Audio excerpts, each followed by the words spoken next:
Is it started? Right. Okay.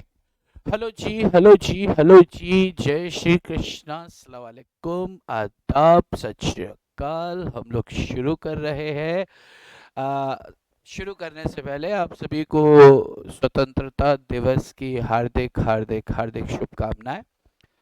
आ, परमात्मा आपके मस्तिष्क को तमाम तरह के विकारों से दूर रखे, स्वतंत्र करे इस स्वतंत्रता दिवस पर, और आप बहुत मेहनत करें और अपना अच्छा रिजल्ट लेकर आए।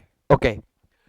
आज खुशी का मौका है तो तमाम तरह के ऑफर चल रहे हैं, तो अपन भी आज एक ऑफर देते हैं कि आज अपन कोशिश करते हैं कि 50 टर्म्स के ऊपर बात करेंगे जो महत्वपूर्ण हो सकती हैं एग्जाम के लिए। राइट।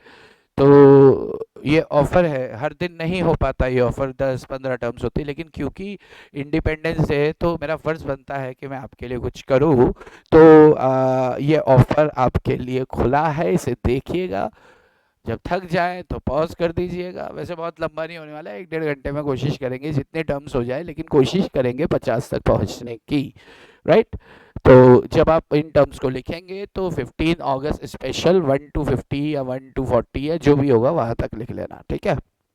चलो, सिर्फ इंपॉर्टेंट टर्म्स देखेंगे अपन, सारी नहीं देखेंगे, इसमें जितनी है देखते हैं, ट्राई करते हैं कितना अपन बना पाते हैं। राइट।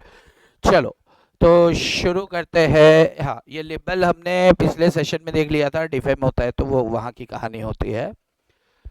लिमिटेड लाइबिलिटी, यहाँ से स्टार्ट करते हैं। लिमिटेड लाइबिलिटी, लिमिटेड लाइबिलिटी का मतलब क्या होता है कि यार आपकी, देखो कंपनीज के सेंस में अगर अपन बात करें ना तो कंपनी दो तरह की होती है। एक लिमिटेड लाइबिलिटी वाली होती है, यानी कि मैक्सिमम लाइबिलिटी आपका कितना होगा वो पहले से तय होता है।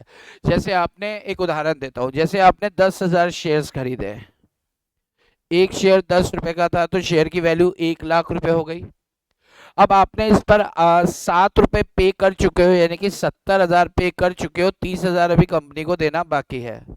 अब कंपनी चाहे करोड़ों के लॉस में चली जाए, लेकिन आपसे मैक्सिमम कंपनी कितना वसूल कर सकती है ताकि वो अपने डिवेंचर होल्डर या बाकी लोग को पे कर सके? 30,000 रुपए। करोड़ों के लॉस में चली जाए लेकिन आपकी, आपका दायित्व जो होगा वो सीमित होगा, आपकी लाइबिलिटी जो होगी वो लिमिटेड होगी।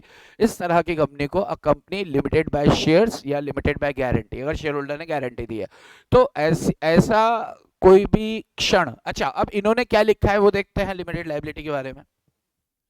कंपनी के बारे में ही बोला है, the liability of a member to contribute to the assets of the company up to the nominal value of shares not paid by him. वही बात ये भी कर रहे हैं, ये कह रहे हैं कि भैया मेंबर का मैक्सिमम लाइबिलिटी उतना होगा जितना उसका अनपेड अमाउंट ऑफ शेयर है। तो अनपेड अमाउंट ऑफ शेयर तक अगर आपकी लाइबिलिटी सीमित रहती है तो इसे लिमिटेड लाइबिलिटी कंपनी कहते हैं। ये हो गया जी हमारा उद्घाटन। What is liquidator? लिक्विडेटर, आप प्रैक्टिकली सोचो यार, जब कंपनी दिवालिया हो जाएगी तो जैसे ही दिवालिया हो जाएगी कंपनी क्या करेगी? अपनी सारी संपत्ति बेच के भागने की कोशिश करेगी।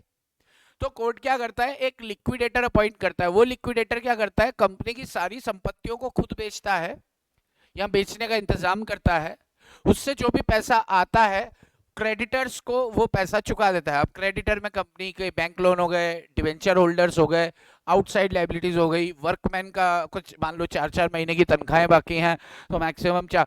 तो ये लिक्विडेटर का फर्ज होता है कि कंपनी जब डूबती है, कंपनी जब बैंकरप्ट होती है, कंपनी के पास जब पैसा नहीं बचा है और कोर्ट आदेश दे देता है वाइंडिंग अप के, तो लिक्विडेटर अपॉइंट किया जाता है और उसे भी कमीशन पे। भाई वेला आके फ्री में काम तो करेगा नहीं, तो सबसे पहले संपत्तियां बेच के वो अपना कमीशन तो जेब में डालता है कि यार मेरा 50,000 बनता था, ये 50 तो आ गया। इसके बाद फिर वो क्रेडिटर्स को इन्वाइट करता है कि जिसके पैसे बाकी है भैया आ जाओ, अपना अपना क्लेम प्रूव करो और आके पैसे ले जाओ। तो वो व्यक्ति कौन होता है जो कंपनी का समापन में भूमिका अदा करता है? उसे हम लिक्विडेटर कहते हैं। An official appointed to conduct the winding up of a company in accordance with the due process of law। बिल्कुल वही बात है कि कंपनी के वाइंडिंग अप के लिए लॉ की प्रोसीजर को अपनाते हुए जिस व्यक्ति, जो व्यक्ति अपॉइंट किया जाता है ताकि कंपनी का वाइंडिंग अप कर पाए वो, तो उसे लिक्विडेटर कहता है। ओके। Number 3, liquidity. लिक्विडिटी मतलब कैश क्रंच नहीं होना चाहिए। लिक्विडिटी का, आप प्रैक्टिकली सोचो, आपके पास 2 करोड़ रुपए है, आप व्यापार करना चाहते हो, आपने 2 करोड़ की जमीन ही खरीद ली, अब माल कहां से खरीदोगे भाई? पैसे खत्म हो गए ना, पैसे खत्म हो गए मतलब लिक्विडिटी है ही नहीं आपके पास। तो माल कहाँ से खरीदोगे, तनख्वाहें कहाँ से दोगे? तो भैया 2 करोड़ रुपए आपकी जेब में है ना, तो 50 लाख की प्रॉपर्टी या 1 करोड़ की प्रॉपर्टी खरीदो, ताकि 1 करोड़ लिक्विड फंड आपके पास रहे, ताकि आप धंधा कर पाओ। या 1.5 करोड़ की प्रॉपर्टी खरीदो और 50 लाख का धंधे में पैसा लगाओ, तो माल तो बिकेगा, प्रॉपर्टी तो वहीं खड़ी रहेगी, माल का तो टर्नओवर से ही पैसा बनेगा आपका। तो दैट इज व्हाट लिक्विडिटी, यानी कि कैश क्रंच नहीं आना चाहिए आपके पास, जेब में पैसा होना, दैट इज लिक्विडिटी। समझते हैं इन्होंने क्या लिखा है भाई ने? Liquidity is an indicator how quickly the assets can be turned into cash. How quickly the assets turn into cash. संपत्तियां कैसे कैश में जल्द से जल्द बदली जा सकती है, जाहिर सी बात है माल को बेचकर। जमीन तो बेची नहीं जाती, धंधे के लिए अगर दुकान खरीदी वो नहीं बेचेंगे, right? full market value, the more liquid your assets, the more financial flexibility you have. जितना ज्यादा आपके पास liquid assets होंगी, liquid का मतलब जिसे जब चाहे आप कैश में कन्वर्ट कर सकते हैं, उसे लिक्विड एसेट कहते हैं, उतनी ज्यादा आपके पास काम या धंधा करने की फ्लेक्सिबिलिटी होगी, ऐसा भाई ने कहा है जिसने स्टडी मटेरियल में कहानी छापी है। लिटिगेंट कौन होता है? केस के अंदर पार्टी को क्या बोलते हैं? लिटिगेंट बोलते हैं। A party to a case is called litigant. Okay, mandate का मतलब क्या होता है? मैंडेट का मतलब अपन ऑथोरिटी दे देते हैं। मैंडेट मतलब होता है कि मैंने आपको इतना मैंडेट दे रखा है कि आप ये काम कर सकते हो। जैसे आपने देखा होगा तमाम तरह की ऐप जो होती है, 1 रुपए में स्टोरी सुनो, 1 रुपए में स्टोरी सुनो, लेकिन वो 1 रुपया एक दिन के लिए होता है। उसके बाद वो फोन पे या उससे आपसे स्वीकृति लेते हैं कि यार हर साल का कल से ठीक 24 घंटे बाद से हम 500 रुपए, 499 रुपए हर साल का आप मैंडेट साइन करके दो कि हम खुद से आपके अकाउंट से पैसा काट लें, हमें अथॉरिटी दी जाए। तो मैंडेट का मतलब किसी को अथॉरिटी देना। और ये ऐप्स के अंदर हम लोग देखते हैं तमाम तरह की ऐप चल रही होती है, वो कहते हैं 1 रुपए में कहानी, अपन को मजा आता है, 1 रुपया तो मैं तुरंत पे करता हूँ। जैसे ही पे करने जाते हो ना मैंडेट के लिए, हाँ करवा लेते हो कि 24 घंटे के बाद अपने आप से फिर हर साल पैसा कटना चालू हो जाएगा। इन्होंने भाई साहब ने लिखा authority given to take some action. Number 5, number 6 छोड़, MCA, that is very important. इसका फुल फॉर्म जरूर पूछा जाना चाहिए। अगर मैं एग्जामिनर होता तो इसके फुल फॉर्म को जरूर पूछता, चाहे फिल इन द ब्लैंक्स में पूछ लेता। मिनिस्ट्री ऑफ कॉर्पोरेट अफेयर्स, भाई अपन कॉर्पोरेट सेक्रेटरी बनने वाले हैं, कंपनी सेक्रेटरी बनने वाले हैं, तो हमारा माई बाप कौन होगा? सारे रूल्स कहानियां बनाने वाला मिनिस्ट्री ऑफ कॉर्पोरेट अफेयर्स। तो इस मंत्रालय के बारे में जानकारी रखना हमें पूरा होना चाहिए। तो MCA means what? Ministry of corporate affairs. ये आपकी रोजी रोटी चलाने वाला है, इसलिए आपको तो याद रखना है, ठीक है? मीडिएशन, मीडिएशन मतलब मध्यस्थता करना। जैसा ऐसा हुआ था ना कि रशिया और किसका वो चल रहा था झगड़ा, सॉरी ईरान और अमेरिका का, तो यहां पर पाकिस्तान मीडिएशन कर रहा था कि देखो मान जाओ यार, पेट्रोल महंगा है, हमारे यहाँ आटे की प्रॉब्लम है, तुम साला पेट्रोल के पीछे लड़ रहे हो, तो ऐसे मत करो, तुम एक दूसरे पे पटाखे फोड़ रहे हो। इजराइल अलग नहीं मान रहा था, तो पाकिस्तान बीच में उतरा था मीडिएशन करने के लिए। मीडिएशन का मतलब होता है मध्यस्थता। मध्यस्थता मतलब होता है जब दो लोगों के बीच में कोई विवाद चल रहा है तो तीसरा बीच में कूद के क्या करता है, उनका विवाद को सुलझाने की कोशिश करता है। देखते हैं भाई ने क्या लिखा है। अ डिस्प्यूट रेजोल्यूशन प्रोसेस, ये मीडिएशन एक डिस्प्यूट रेजोल्यूशन प्रोसेस है in which an important thing an impartial third party assist the parties to voluntarily reach on mutual acceptance और settlement। यानी कि कोई भी एक पार्टी कोई भी एक निष्पक्ष पार्टी आती है और वो दोनों पार्टीज के बीच में झगड़ा सुलझाने या सेटल करने की कोशिश करती है और कहती है यार दोनों किसी राजीनामे पर राजी हो जाओ, कुछ तुम छोड़ो कुछ ये छोड़ेगा, और आगे बढ़ते हैं। तो इसे अपन मीडिएशन बोलते हैं। Point number 7 is over. Memorandum of association, इसको हम मोआ बोलते हैं, मेमोरेंडम ऑफ एसोसिएशन। ये कंपनी का चार्टर डॉक्यूमेंट होता है। एक सेकंड रुकिए, एक फोन आ रहा है। ये कंपनी का एक चार्टर डॉक्यूमेंट होता है। हाँ जी, मैं पीछे वाली क्लास में लेक्चर शूट कर रहा हूँ। कितनी कितनी देर लगेगी आपको? तो हाफ एन आवर भी लगेगा तो चलेगा। चलो एक मैं आता हूँ, पॉज मार के आता हूँ, ठीक है? चलिए, तो memorandum of association is what? A charter of a company. Company का एक चार्टर होता है जो कंपनी की वो करता है, कंपनी की वो करता है मतलब वो कंपनी की लिमिट्स बताता है, कंपनी किन हदों के बाहर जाके काम नहीं कर सकती। जैसे आप प्रैक्टिकली सोचो, हर व्यक्ति का एक धर्म होता है, वो उसका चार्टर तैयार करता है। हर व्यक्ति की बात कर रहा हूं मैं। जैसे जैन धर्म है, उन्होंने चार्टर तैयार तैयार किया है कि भैया हम नॉनवेज नहीं खाएंगे। पंजाबीज है, सिख धर्म है, उन्होंने ये चार्टर तैयार किया है कि हम हेयर कट नहीं करेंगे। अगर उसके ऊपर गए तो ये उल्लंघन होगा हमारे नियम का, धर्मों का। मुस्लिम कम्युनिटी से है तो शराब उनके लिए हराम है, उन्होंने पैक नहीं मारना।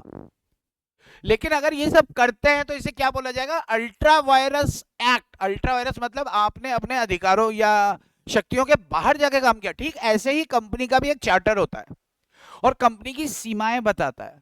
कंपनी की मैक्सिमम लिमिट क्या होगी वो बता दी। इसके ऊपर कंपनी जाएगी और कॉन्ट्रैक्ट करेगी तो क्या होगा? वॉइड एब इनिशियो, शुरू से जीरो होगा। क्यों? कंपनी कर ही नहीं सकती है।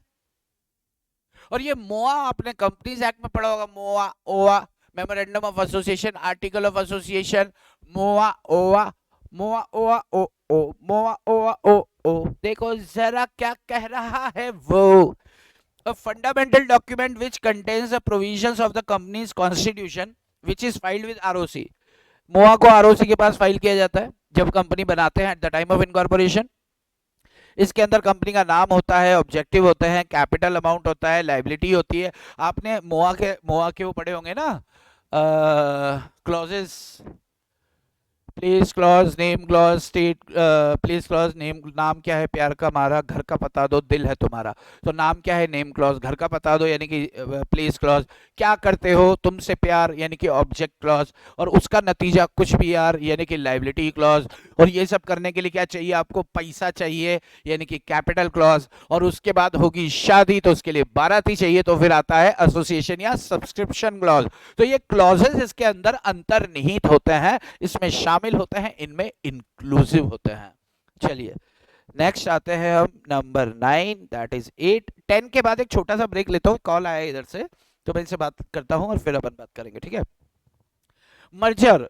मर्जर एक तरह का, वही अपने बात किया था कि अमालगमेशन मर्जर। अकाउंट्स में बात करें तो अलग अलग है, लेकिन मोटा मोटा ये सेम जाता है। द अमालगमेशन ऑफ टू और मोर एंटरप्राइजेस। देखो इन्होंने भी बोला कि दो या दो से ज्यादा कंपनियों का अमालगमेशन, जो पहले अलग अलग ऑर्गेनाइजेशन में थी और दोनों मिलकर आगे काम करना चाहते हैं, तो इसे मर्जर कहते हैं। तो अच्छी बात है भाई, ये भी हो गया। 10, minimum subscription. What is minimum subscription? Minimum subscription क्या होता है? Minimum number of shares of which. यार देखो कंपनी क्या करती है, शेयर्स इशू करती है, एडवर्टीजमेंट देती है कि हम शेयर्स इशू कर रहे हैं। उस एडवर्टीजमेंट को प्रोस्पेक्टस बोलता है और उसमें स्पष्ट लिखा जाता है कि हम 1 करोड़ शेयर्स इशू कर रहे हैं और आपको जो है ये शेयर्स खरीदना है। तो अब मिनिमम सब्सक्रिप्शन मतलब है कम से कम कितने लोगों की एप्लीकेशन हमारे पास आ जाए कि हम अलॉटमेंट चालू करें। नहीं तो हमें सभी के पैसे लौटाने होते हैं, कंपनी लॉ का नियम है, राइट? तो उससे अपन क्या बोलते हैं? मिनिमम सब्सक्रिप्शन की कम से कम पब्लिक इशू में कर। ये देखो, minimum number of share for which application have been received by a company for a public issue. बराबर है? मोनोपोलियम छोड़ दो। हाँ, that is very important. Moratorium. Moratorium क्या होता है? मोरेटोरियम होता है कि जैसे मान लो कि आपने बैंक से लोन लिया, बड़े ध्यान से समझना, थोड़ा टेक्निकल है। आपने बैंक से लोन ले लिया और बैंक ने आपको लोन दे दिया, ये बिना पूछा कौन हो तुम। ये फैसला जो बैंक किया, ये फैसला जो बैंक किया, ये फैसला जो बैंक किया, तो ये बिना पूछा कौन हो तुम। ऐसा नहीं होता है बॉस। देखो जब भी बैंक आपको कर्ज देगा तो आपके तमाम तरह के कागज लेकर रखता है। उसके बाद क्या करता है कि आपने बोला मेरे को होम लोन चाहिए, होम लोन चाहिए, तो या हॉस्टल बना रहे हो, home what ever it is, तो बैंक ने आपको 25 लाख का लोन दे दिया। अब 25 लाख से आपने घर 50 लाख का दे दिया, 50 लाख से घर हॉस्टल कुछ बनाने लग गए। तो जब तक उसका निर्माण कंप्लीट नहीं हो जाता ना, बैंक क्या कर देगा? ब्याज लगाना चालू नहीं करेगा। जैसे ही घर बन के तैयार हो जाएगा उसके बाद ब्याज चार्ज होगा। तो उसे मोरेटोरियम पीरियड बोलते हैं कि यार बैंक उतने समय के लिए आपको माफ कर देता है जब तक कंस्ट्रक्शन चल रहा है। आप कहां से पैसे दोगे, उनकी बैंक की ये सोच होती है। तो देखिए जरा, आप प्रैक्टिकली सोचो, आप किराए के घर में रहते हो, आप अपना घर बना रहे हो, आपने बैंक को बोला बैंक बैंक लोन चाहिए, लोन चाहिए, घर बनाना है, घर बना। बैंक बोलेगा क्या पैसे कैसे चुकाओगे? कि भाई साहब ये देखो ना, 15,000 रुपये किराया दे रहा हूँ, तो 15,000 तुम्हारी किस्त बन रही है। बैंक ने बोला हाँ यार बात तो सही है, हम तेरे को लोन देते हैं। तो अब जब तक घर बन रहा है तब तक किराया तो चलता रहेगा ना। अब किराया चलता रहेगा और इधर बैंक भी ब्याज का वो सिर पे डाल दे तो लोड हो गया, अपना हिसाब बिगड़ जाएगा। तो बैंक कहता है अच्छा ठीक है, जब तक तुम घर बना नहीं लेते हो हम तुम्हारा ब्याज नहीं लेंगे। हम बोलते हैं थैंक यू बैंक, मुआ। तो बैंक खुश हो जाएगा क्योंकि आप चुम्मा दिए हो। देखो जरा, a freeze on the prepayment of debt by a government in times of national crisis और emergency। ये गवर्नमेंट की बात कर रहे हैं कि नेशनल क्राइसिस और ये सब होता है, हम बैंक की बात कर रहे हैं। देखो जब कोरोना लगा था ना, कोरोना, तब भी क्या किया था कि ये बैंक बैंक वगैरह इन लोग को ना गवर्नमेंट ने निर्देश दिया था कि भाई तुमसे जिस जिससे लोन ले रखा है वो तुम्हें कर्ज कैसे चुकाएगा, क्योंकि अभी तो घर से बाहर ही नहीं निकल रहे और तुम तो अपना पैसा ड्यू कर। तो कुछ समय के लिए मोरेटोरियम लगा दिया था कि भैया यार वैसे अभी देने की जरूरत नहीं है, बात की बात में देखेंगे, ठीक है। बट पता है बैंक लोग ने क्या किया, सब जोड़ के बाद में लिया था। बहुत हरामखोर है दुनिया, चक्कर में बता रहा है ना, ठीक है। मोर्गेज क्या होता है? Legal charge on property holds it's security for loan. हाँ ये हमने बात किया था कि घर के कागज रख के आपने कर्ज लिया, that is mortgage. Pledge, mortgage और हाइपोथिकेशन, ये सब सिक्योरिटीज के सामने कर्ज लेने की टर्म्स है, राइट। चलो, नाबार्ड का फुल फॉर्म, नास्डाक का फुल फॉर्म, ये आपको पता होने चाहिए, तो इसमें मैं 13-14 लिख दे रहा हूं। नाबार्ड क्या होता है? National bank for agriculture and rural development. NABARD क्या होता है? एग्रीकल्चर और रूरल डेवलपमेंट, मतलब कृषि क्षेत्र को और ग्रामीण विकास के लिए कोई बैंक बना है, उसको नेशनल बैंक बना है, उसको अपन क्या बोलते हैं? नाबार्ड। तो कृषि यानी कि एग्रीकल्चर और ग्रामीण विकास, ग्रामीण क्षेत्रों का विकास मतलब क्या हो गया आपका? Rural development. तो ऐसा bank national bank, NABARD for agriculture and rural development. Okay, number 14, National Association of Security Dealers Automatic Quotations। रटना है, मुझे नहीं लग रहा कि इसके ऊपर ज्यादा डिस्कस करूंगा तो आपको कुछ समझ आएगा, बट ये है कि इसका फुल फॉर्म आपको थोड़ा सा तैयार रखना है। What are negotiable instrument? भाई साहब नेगोशिएबल इंस्ट्रूमेंट दो शब्दों से मिलकर बना है, नेगोशिएबल और इंस्ट्रूमेंट। ट्रांसफरेबल इंस्ट्रूमेंट, ऐसा इंस्ट्रूमेंट जिस इंस्ट्रूमेंट से आपके पास कुछ राइट्स हैं और आप किसी को दे देते हो तो वो राइट्स दूसरे के पास ट्रांसफर हो जाते हैं, इसे नेगोशिएबल इंस्ट्रूमेंट कहते हैं। आपने अपने सिलेबस में 2-3 तरह के पढ़े हैं, चेक हो गया, प्रोमिसरी नोट हो गया, बिल्स ऑफ एक्सचेंज हो गया, ट्रेजरी बिल्स होते हैं, डिविडेंड वारंट होते हैं, तो ये सब इसके उदाहरण है। अब इसको देख लीजिएगा, मुझे नहीं लग रहा है इसको पढ़ के सुनाने की जरूरत है क्योंकि आप बहुत देख चुके हैं उसको। नेट प्रॉफिट क्या होता है भैया?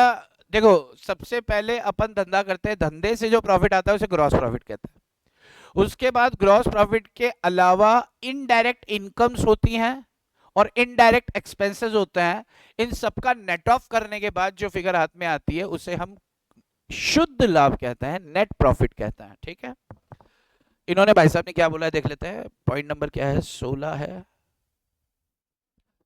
The amount remaining after all the expenses have been deducted from gross profit। देखो इन्होंने बोला है कि अमाउंट, सारे खर्चे घटाने के बाद ग्रॉस प्रॉफिट से जो बचता है, लेकिन सिर्फ ग्रॉस प्रॉफिट से नहीं घटता है, अदर इनकम भी सामने उधर क्रेडिट साइड में आते हैं। अगर अपन को डिविडेंड मिल गया है या फिर हमने कोई इन्वेस्टमेंट को बेचा है, उससे इनडायरेक्ट इनकम है, तो gross profit plus all the indirect incomes, ठीक है, और इसमें से डिडक्ट करेंगे ऑल द इनडायरेक्ट एक्सपेंसेस और लॉसेस, फिर जो हाथ में आया दैट इज नेट प्रॉफिट। तो इन्होंने सिर्फ ग्रॉस प्रॉफिट लिखा है तो मुझे थोड़ा सा लग रहा है कि ये अच्छे लोग नहीं है, ठीक है, इनको पाप लगेगा।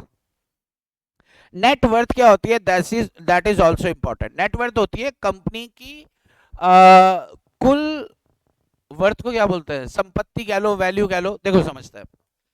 अच्छा इसमें क्या होता है? एसेट साइड के टोटल में से आउटसाइड लाइबिलिटी लेस कर देते हैं तो नेटवर्थ आ जाती है। देखो यहाँ क्या लिखा है, the business this business finance term and definition is an expression of your business total value. आपके व्यापार की कुल वैल्यू बताता है, as determined by your total current assets less total liabilities currently owned by the business, जो कि गलत दिया है इन्होंने। with your business most recent balance sheet in your hand you can, हाँ ये ठीक है। तो आप क्या कीजिएगा, ऊपर का सब हटा दीजिएगा, सिर्फ इतना लिख लीजिएगा, यही नेटवर्थ होता है कि कंपनी की सारी एसेट्स में से आउटसाइड लाइबिलिटीज आप हटा दो तो वही नेटवर्थ होती है। तो formula is equals to assets minus liabilities. यार एसेट्स माइनस लाइबिलिटीज करेंगे तो जीरो आ जाएगा क्योंकि टोटल होता है एसेट्स माइनस आउटसाइड लाइबिलिटीज, तो ये लाइबिलिटीज के साथ आउटसाइड कर दीजिएगा तो ये सही डेफिनेशन हो जाएगी, करेक्ट है। चलो जी, क्यूमुलेटिव प्रेफरेंशियल्स दो तरह के होते हैं, क्यूमुलेटिव होते हैं, नॉन क्यूमुलेटिव होते हैं। क्यूमुलेटिव प्रेफरेंशियल्स क्या होता है, जिनमें अगर देखो डिविडेंड क्या होता है, डिविडेंड को हिंदी में बोलते हैं लाभ, लाभांश। लाभांश को अगर तोड़ें तो क्या होता है, लाभ का अंश। What is dividend, share in profit. अगर प्रॉफिट ही नहीं तो डिविडेंड कैसे देंगे, नहीं दे पाएंगे, जाहिर सी बात है, पैसे ही नहीं है तो देंगे कहां से।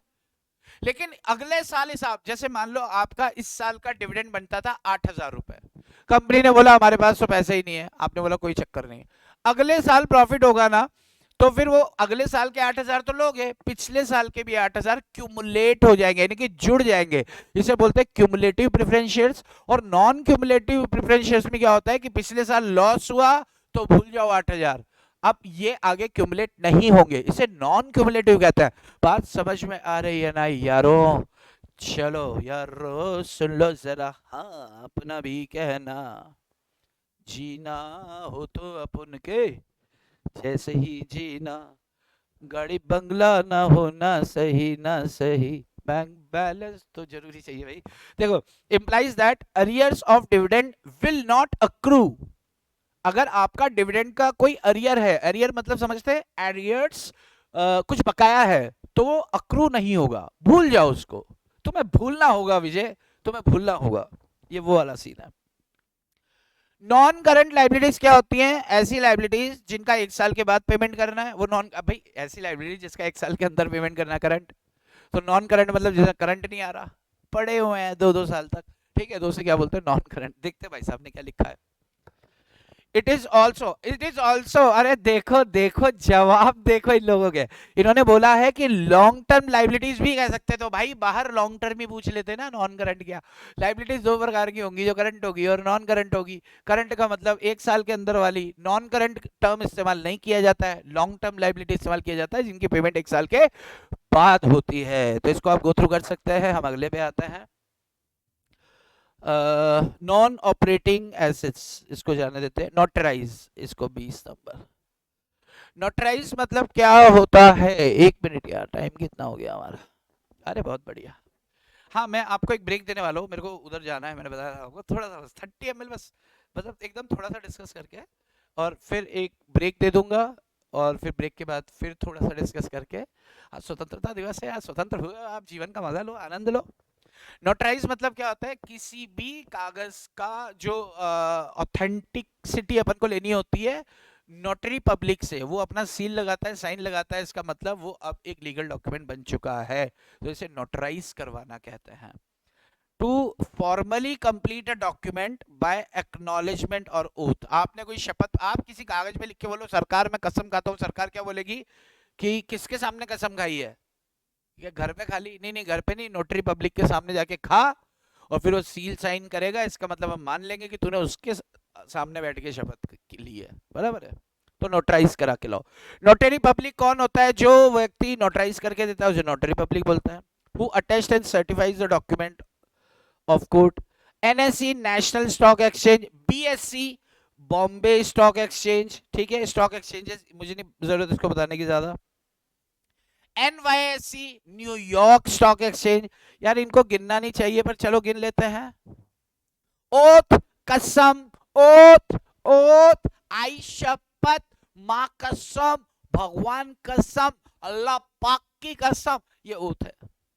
24 टू स्वेयर और affirm of truth of statement और डॉक्यूमेंट, ठीक है भाई साहब। ऑपरेटिंग एसेट को थोड़ी देर छोड़ देते हैं, ऑप्शन छोड़ दो। ऑर्डर, ऑर्डर मतलब कोर्ट ऑर्डर देती है एक रिटर्न में, ठीक है, तो कोर्ट फैसला सुनाती है, ऑर्डर हो गया भैया वो 25। A written direction of a court or जज to do or refrain from doing certain acts. भाई आपको कोर्ट एक ऑर्डर दे देगी भैया उस गली में मत जाइयो, तुम वहां जाता है जब भी हल्ला करता है, या फिर तुम उस घर में रह सकते हो, इसे कोई नहीं छेड़ेगा भाई, तो कुछ करने या कुछ ना करने के लिए कोर्ट निर्देश देता है, आदेश देता है, उसे ऑर्डर कहते हैं। Out of pocket expenses 26, out of pocket क्या होता है यार, देखो कि जैसे मान लो कि आपने मुझसे कहा कि भैया आप हमारी कंपनी की ऑडिट कर दोगे, मैं एक चार्टर्ड अकाउंटेंट हूँ, मैंने कहा हाँ। आप मैंने पूछा फीस कितनी दोगे, आपने बोला 80,000 रुपये हम आपको फीस देंगे, मैंने बोला ठीक है। अब आपकी कंपनी अहमदाबाद में काम करती है, तो मैं अहमदाबाद अपनी टीम के साथ पहुंचा, वहाँ स्टे किया होटल्स के अंदर, 4 दिनों में मैंने ऑडिट खत्म करी, 4 दिन के अंदर आपने मेरे को 80,000 रुपये मेरा फीस दे दिया। फिर मैं कहूँगा भैया जो मेरा खर्चा हुआ वो तो अलग है, तो मेरा आपका कितना खर्चा हुआ तो मैं बिल बना के दे दूंगा कि यार आना जाना ये वो सब मिला के 32,000 का कुल खर्चा आया है। तो वो 32,000 जो मैं आपसे वसूलूंगा ना, वो मेरा आउट ऑफ पॉकेट एक्सपेंस। देखो प्रोफेशनल सर्विसेज की फीस अपनी जगह है, लेकिन वो फीस उस सर्विस को कंप्लीट करने के लिए मैंने जो जेब से खर्चा किया है, इसे आउट ऑफ पॉकेट एक्सपेंसेस बोलेंगे, और इसका रीइंबर्समेंट मैं आपसे करवाऊंगा, that is out of pocket. यानी कि जो आपको पहले से पता है ना, वो यहाँ इंग्लिश में लिखा और कुछ नहीं है। या देखो, expenses incurred by professional carrying out duties on behalf of client that are reimbursed by the client in addition to any fee payable, यानी कि जो फी देनी है उसके अलावा आपको दिया जाएगा, that is out of pocket expenses। Overdraft क्या होता है? बैंक ओवरड्राफ्ट, ओवरड्राफ्ट नाम से पता चल रहा है कि आपके खाते में जितना पैसा है उससे ज्यादा विड्रॉ कर लिया, तो इसे ओवरड्राफ्ट बोलते हैं। और बैंक ये फैसिलिटी अपने चुनिंदा कस्टमर्स को देता है जिनका करंट अकाउंट है, यानी कि व्यापारियों के लिए होता है, सेविंग वालों को ये नहीं होता है। आपके खाते में मान लो आपका सेविंग अकाउंट है और उसके अंदर आप 5,000 रुपए पड़े, आप बोलते हो यार मेरे को आईफोन लेना है, 12,000 रुपए दे दो ना, 12 में नहीं आता सॉरी, 82,000 का आईफोन है ना, और आपके अकाउंट में पड़े 55,000, आपने बोला कि यार मेरे को आईफोन लेना है, ये 4 दिन में कर दूंगा, आप तो दे दो, बैंक बोलेगा नहीं। लेकिन अगर आपका करंट अकाउंट है, आप व्यापारी हैं और बैंक आपको पसंद करता है, बैंक मैनेजर आपको पसंद करता है, और क्या बात कर दी, ले लो ना, कोई चक्कर नहीं है, तो ये बहुत शॉर्ट टर्म क्रेडिट फैसिलिटी की तरह इसे ट्रीट किया जाता है। इसे बैंक ओवरड्राफ्ट कहते हैं, इसको गो थ्रू कर लीजिएगा। मैं ऐसी जानकारी रखता हूं कि आप ये जानकारी रखते होंगे, क्योंकि 11-12 में ही हो जाता है सब। फिर भी एक बार पढ़ लेते हैं भाई क्या कह रहा है। An amount which may be drawn from current account in excess of the balance available, आपका बैलेंस अवेलेबल से ज्यादा आपने पैसा निकाल लिया।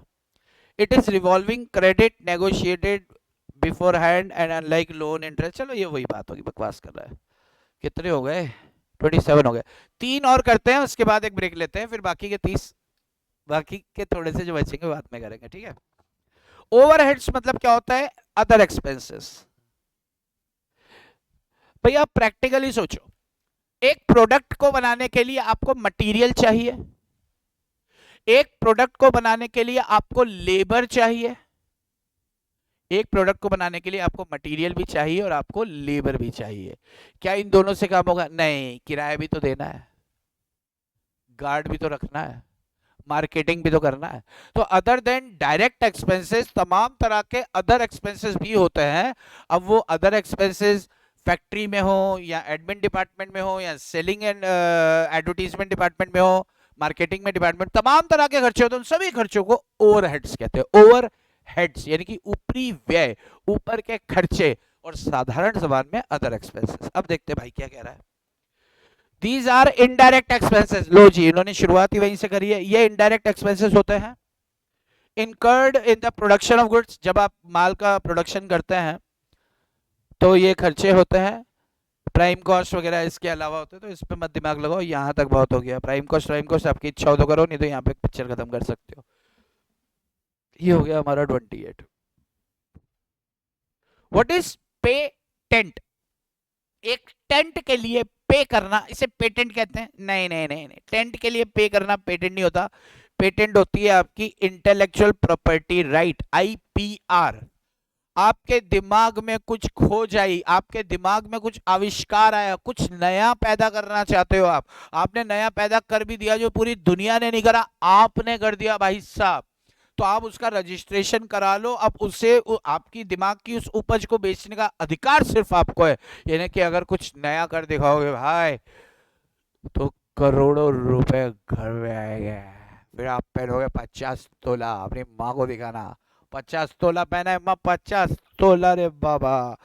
अ राइट और privilege granted by law to an inventor. Inventor मतलब जिसने आविष्कार किया है, इसको पेटेंटी बोलते हैं। क्या बोलते हैं? पेटेंटी। पेटेंटी, कौन सी टी? पेटेंटी।